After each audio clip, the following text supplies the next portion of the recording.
pushing record.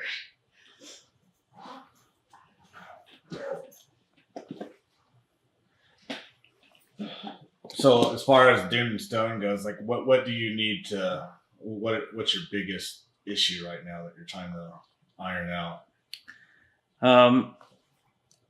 Well, the biggest challenge with Doomed and Stoned right now, besides the ability to commit time to it full time like it really deserves, is just the scene is growing so fast. There's so much to keep track of, and it's just too much for one person to do. Thankfully, I've got a team of volunteers. They're not on it 24/7, kind of like I am, kind of living it and breathing it and thinking about it all the time. But they are contributing reviews and interviews. Some are working on compilations. Others are working on festivals or showcases. Some are helping out with merch. So it's really great to see people just seeing Doomed and Stone as a creative outlet for their urges to contribute, to be a deeper part of the scene. And that's kind of what motivated me to start Doomed and Stone to begin with. It was because I wanted to be more involved. I wanted to share the excitement of discovery with other people. And as I got to know the scene better and have seen how it's grown exponentially year after year, I say my own personal challenge, besides staying on top of all the demand, is thinking about how do I keep readers from having listening fatigue or discovery fatigue, right? If you're always throwing new names at them, it just feels like a never-ending slew of just stuff. And when I actually listen to the music, I hear a very distinct character. I sense a very distinct color or hue about a band. In other words, it becomes more personable once you actually start listening. But getting a reader to actually become a listener is the biggest challenge. And so how I've tried to scale that is by introducing bands in terms of stories and really placing the emphasis on the music and the stories of the heavy underground, because people can get to know the bands as distinct personalities like they do people on their favorite reality TV show. Then they're more likely to develop a sense of affinity with them. Better yet, if they can identify those bands with scenes, with geographic locations, and can get to know the character of those cities, and it starts to take on its own unique world. And so suddenly you've entered a universe, and it's just like Dungeons and Dragons or anything else. You get to know naturally everything about that universe. You become obsessed with the Star Wars universe. And I think there's potential to get people as obsessed about the Doom Stoner universe as well. It's just how you present that. You can't just send one feature after another that asks the same questions of every band, that just publishes the same slick press release. You've got to go above and beyond to get people exposed to the personalities, the drives, the influences, and the stories that are involved in their lives, whether those are stories connected with the creative process or performances, or better yet, the stories behind their lyrics and their album art and things like that. I think that's what really makes the brain bond with it and care about it. Otherwise, it's just like trying to learn any subject that you don't care about in school. For me, math was the difficulty. I could never really get into math. I got really into writing. I got really into other subjects, but math always was a struggle for me. And I think the reason it was a struggle is because I couldn't relate it to anything in the real world. I couldn't take it out of the realm of the theoretical and put it in the realm of the practical. And so I've been mindful that a lot of people learn through connections to real things that they care about. So getting to that thing that makes them care is what I'm always striving for in everything I do. Do you do anything in paper, or is it all on like blog sites? At this point, it's all blog sites just because it's really easy to write, to make corrections, etc. Some of my team members have expressed interest in doing a physical rendition of Doomed in Stone, and I'm not totally against that idea. I just know it's going to be a big time and financial commitment, and I need somebody who's fully invested in that project too if I'm going to take that on. Yeah, like maybe like if you did a hard copy once a month. Yeah, I saw something like distributed to the Oregon University. I mean, yeah, I'm totally down with that idea because that sort of passive waiting room visual flip through experience is another way that the mind engages with new information. yeah. Like I will read things I would never voluntarily read while I'm waiting for my doctor. Just because it has a cool picture on it. Just because it's there, and I'm reading about neuroscience, and I think there's definitely potential to do that. Electronic media seemed such a gobbler of all traditional media, but I don't think the need for traditional media has been lost. I think people still very much connect with physical mediums, which is why you've seen vinyl come back so strongly and cassettes. And then the visuals from the albums. One of the things I love about the Doom Stoner scene is how much they invest in art. And everybody does album covers, but nobody does album covers quite as vividly and as interestingly and as powerfully as Stoner Doom bands. It's really an engagement of all of your senses to the extent that's possible through the musical experience. Yeah. Hey, a question that I asked you one time, but never really got a response. Have you ever thought about becoming a record company? Like a record label? It's interesting. Bandcamp did a feature on Doomed and Stoned earlier this year, and they referred to us as a record label. I mean, you guys, you have the platform to launch it, and you have, you already have the, you can essentially, like, let's say that Doomed and Stoned became a record label, and you wanted to sign Ethereal C. I mean, you could put Ethereal C just because your name alone. You could put Ethereal C on tour for a few months, probably. Yeah, we've even started co-sponsoring through mutual branding and promotion, more so than money, different tours and festivals and things like that over the past year or two. And, it is frustrating to find a band. Like there's one out of France I discovered called Wizard Must Die. And their first album is glorious. It's a thing of passion and beauty and thought-provoking imagery. And it's something that they sent me a short email, could barely really speak proper English, but you could tell their heart was just all over it. And I do take pains to check out things that people send me. And I usually know within the first few minutes whether it's something I'm going to be able to invest in or not after sampling all the tracks.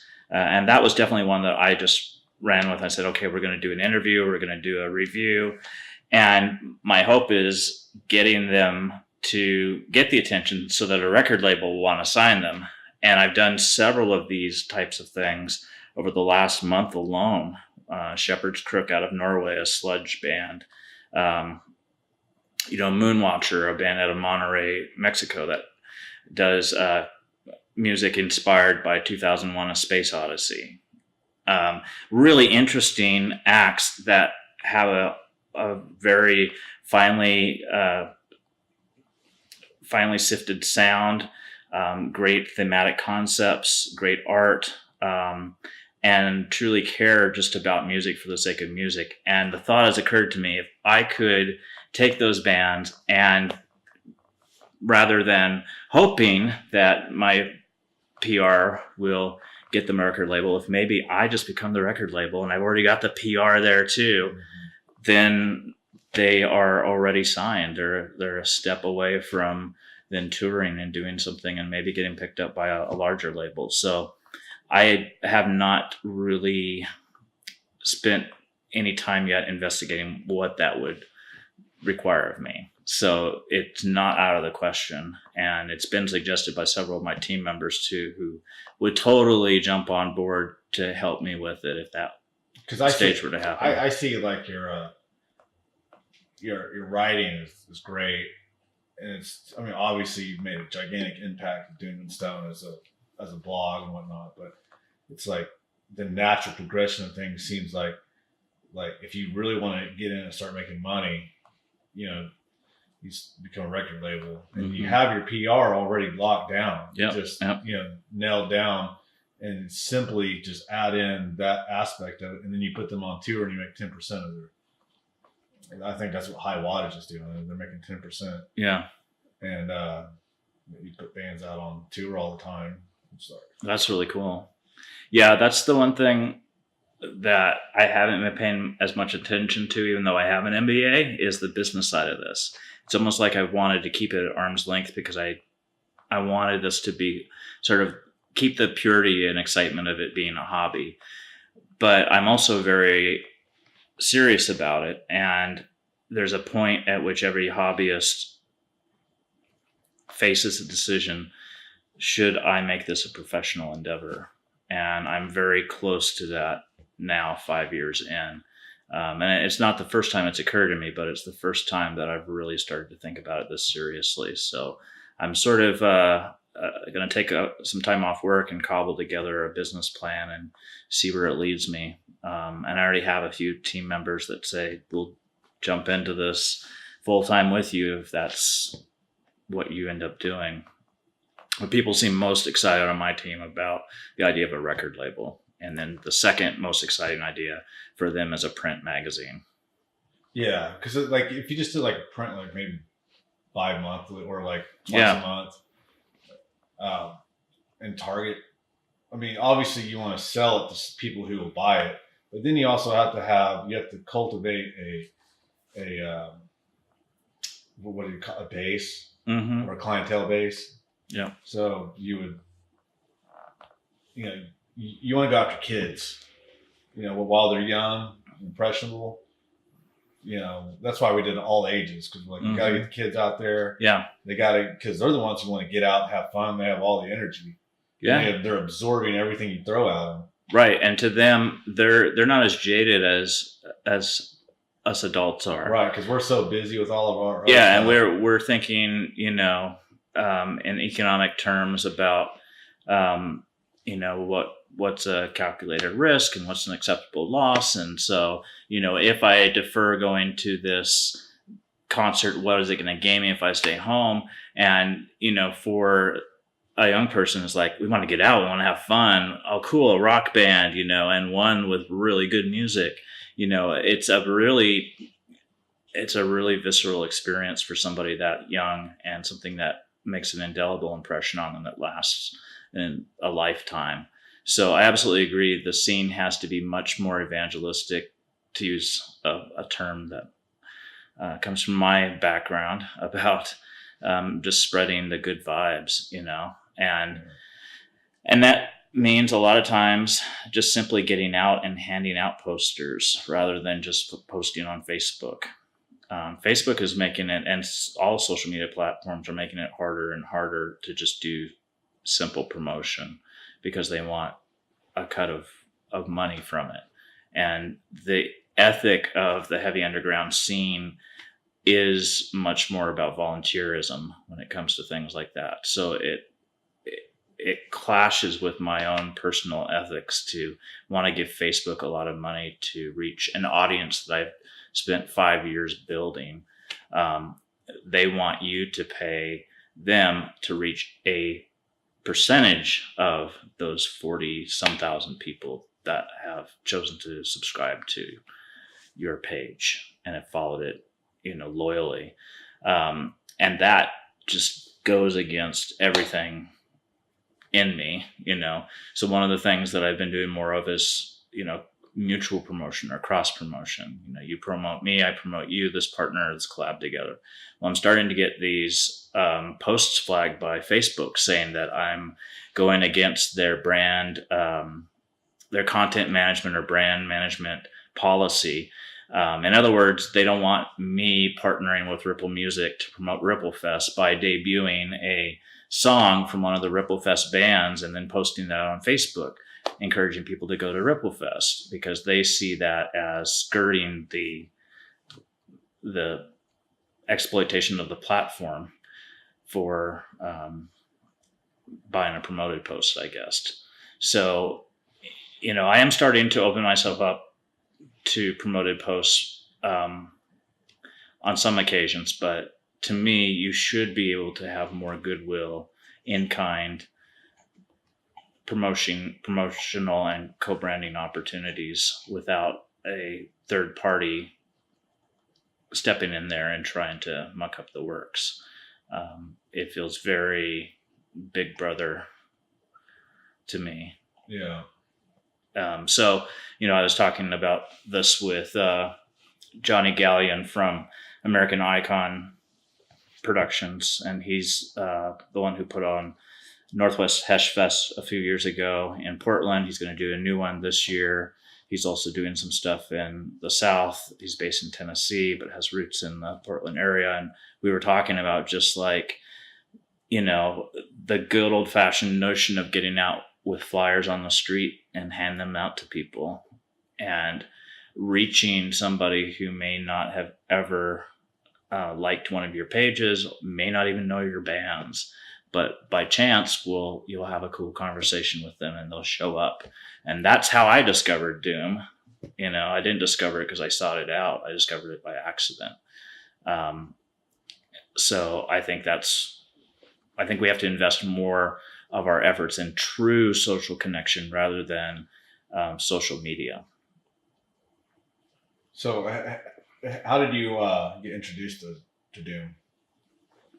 Well, I'd say my introduction to Doom goes back to Radio Rock when, there wasn't a lot of Doom on the radio, but Black Sabbath was certainly, I think, a common factor for most people in at least being exposed to Doom. I didn't know that's what it was called until I saw St. Vitus live opening up for Down during a concert at the Roseland Theater some years back. And everyone was kind of making fun of the fact that these were older dudes, and I didn't know who they were. When they started playing, though, I was not only impressed and amused, of course, at Dave Chandler's antics on guitar, but when Wino got up there to sing the lyrics, it wasn't overstated. It wasn't over the top. It was reality.